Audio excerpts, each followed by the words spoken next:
KSRTCക്ക് 103.24 കോടി രൂപ അനുവദിച്ച സംസ്ഥാന സർക്കാർ.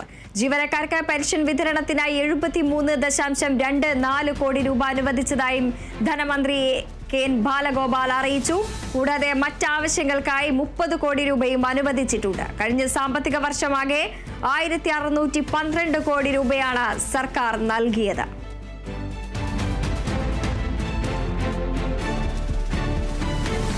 KSRTCക്ക് 103.24 കോടി രൂപ അനുവദിച്ച സംസ്ഥാന സർക്കാർ.